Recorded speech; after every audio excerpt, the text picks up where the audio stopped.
It's a gloomy, dreary, rainy day here in Virginia. There's been some thunder and lightning.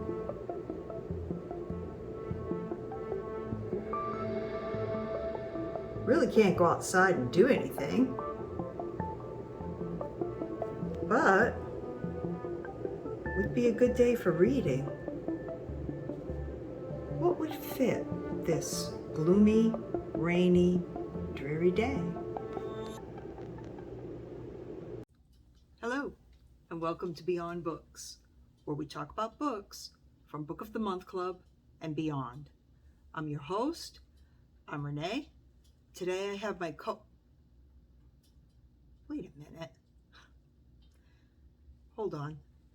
This is Raina, but I don't know. She went for a week in Palm Springs. Apparently, as a co-host, she feels like she should have a week off every month for stress management. And I don't know, I think she's taken it a little too far. I mean, Raina, a fur coat and sunglasses? I mean, really? For Palm Springs this time of year? I don't know. I'm sorry. We'll see how it goes. Anyway, let's get started with my unboxing of my Book of the Month choice for July of 2024. And if you can hear a beeping, that's my chocolate bread ready to come out of the oven. So I'm going to put you on pause for just a second. I'm going to get that chocolate bread out, and I promise I'll show it to you at the end of the video. Okay, hold on. All right, I'm back. She's still, I don't know.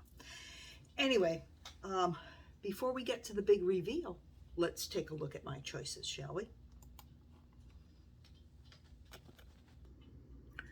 All right, so for July 1st, we have House of Glass by Sarah Buchanan. This is a repeat author for Book of the Month.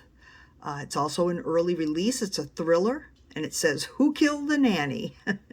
The question lies at the heart of this story of a family coming undone in a creepy DC mansion. Okay.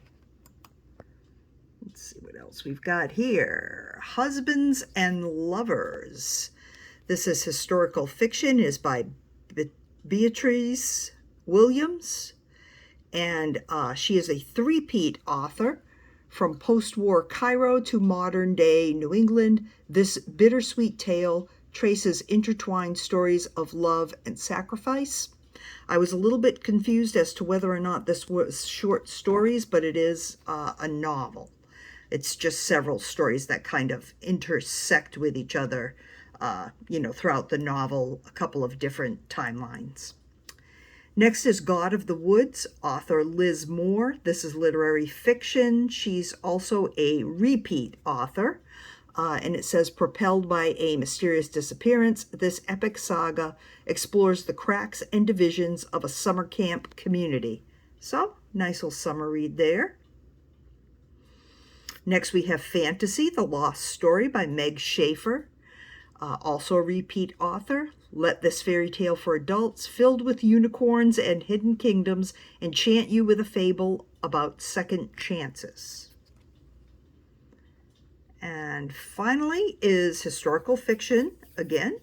This one's called 1,000 Times Before. The author is Aja Thankni, and this is a debut book for her. 3 generations of women are woven together by a magical tapestry depicting their family past, present, and future.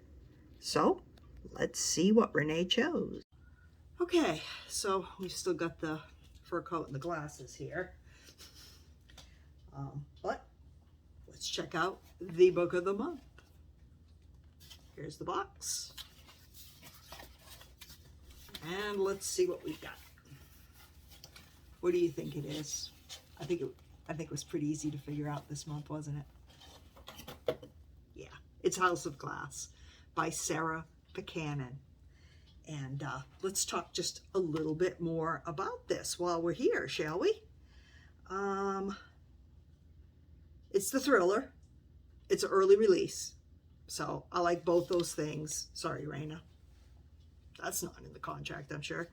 I love thrillers, and with an early release, I always feel like it's a great opportunity to bring you a review of a book that you might not otherwise have on your radar yet. So let's take a look a little closer at it. Let's take a look at the book jacket without covering up Raina. I love the, you get that nice smell and a little, did you hear the little crackle? Okay, so it says Rose Barclay is a 9-year-old girl who witnessed the possible murder of her nanny in the midst of her parents' bitter divorce and immediately stopped speaking. Stella Hudson is a best interest attorney appointed to serve as counsel for children in high conflict custody cases. She never accepts clients under 13 due to her own traumatic childhood. But Stella's mentor, a revered judge, believes Stella is the only one who can help.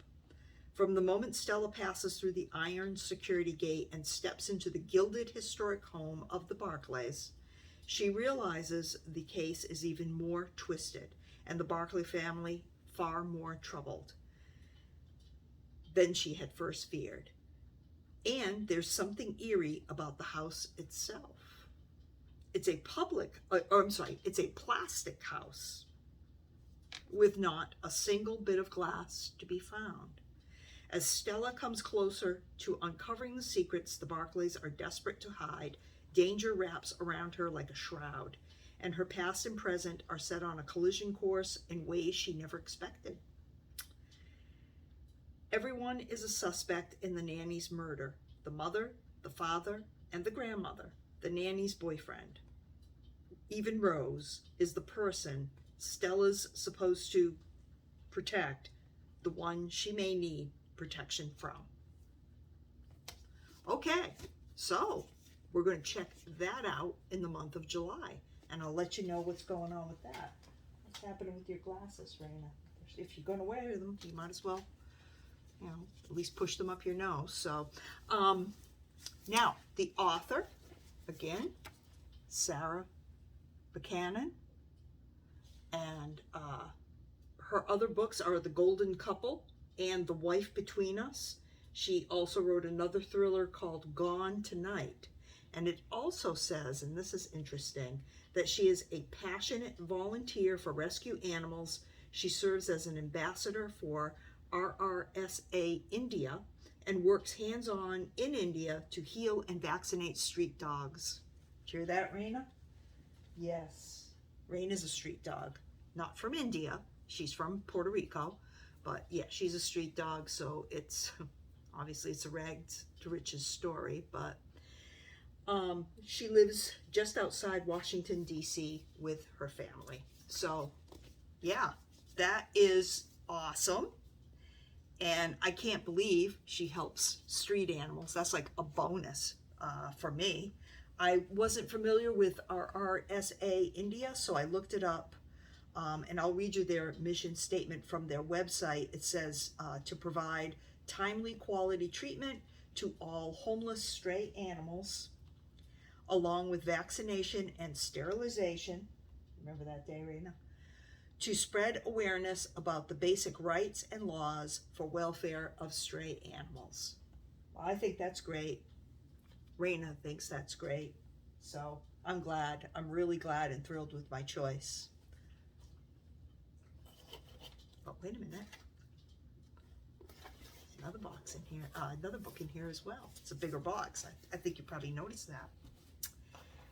So, Book of the Month gave me a free choice of an add-on this month. Not sure why. Maybe I'd purchased X number of books or something. I don't know.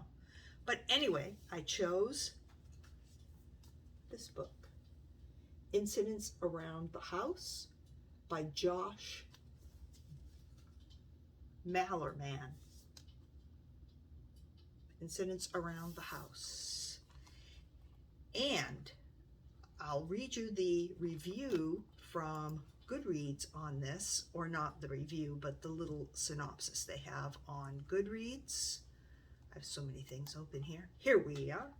Okay, it says that Incidents Around the House is a chilling horror novel about a haunting told from the perspective of a young girl whose troubled family is targeted by an entity she calls Other Mommy. From the New York Times best-selling author of Bird Box. 8-year-old Bella, to 8-year-old Bella, her family is her world. There's Mommy, Daddy-O, and Grandma Ruth, but there's also Other Mommy, a malevolent entity who asks her every day, "Can I go inside your heart?" When horrifying incidents are around the house signal that Other Mommy is growing tired of asking Bella the same question over and over, Bella understands that unless she says yes, soon her family must pay. So, this book, Incidents Around the House, genres are horror, fiction, paranormal, thriller, adult, mystery, supernatural, mystery, thriller, and adult fiction. It's 371 pages. It's was published on June 25th, 2024. So it's also a new book, basically. So looking forward to that one as well. And what I'm going to do with this one, I'm going to use this as the one, I've already talked about it, staying up all night sometime around Halloween in the dark, mostly, except for a reading light, and reading a book of horror. And so I think that this one may fit the bill. So that's my plan. I had started out with The Troop, but no, scenes of animal torture aren't going to do it for me. So I gave up on that one, and I was looking for another one. So this was kind of timely, really. So if you like my content, and you do, don't you? You come back time after time, so why not subscribe? Or maybe this is your first visit here. So if so, welcome. Leave a comment. Let me know who you are and what you think. If you like my video, give it the old thumbs up. Raina and I say thanks for watching. But before we sign off, I'm going to pause you one more time, and I'm going to show you how my chocolate bread came out. Raina, do you have anything else to say right now? You can't have any chocolate bread. All right. Let's fix the glasses. No, I think she's ready to sign off. So, here's the chocolate bread. And it smells absolutely heavenly. I make this chocolate bread using this. It's package mix, but it is very good. I use this right here, the Kodiak. This is actually a muffin mix, but it's the double dark chocolate. It's got extra protein in it because it is 100% whole grain. And on the back of this, there is a recipe for double dark chocolate banana bread. And that's the one I usually make. To me, the actual muffins don't come out quite as good. I like the bread much better. And what I did was on top, I just drizzled a little bit of honey.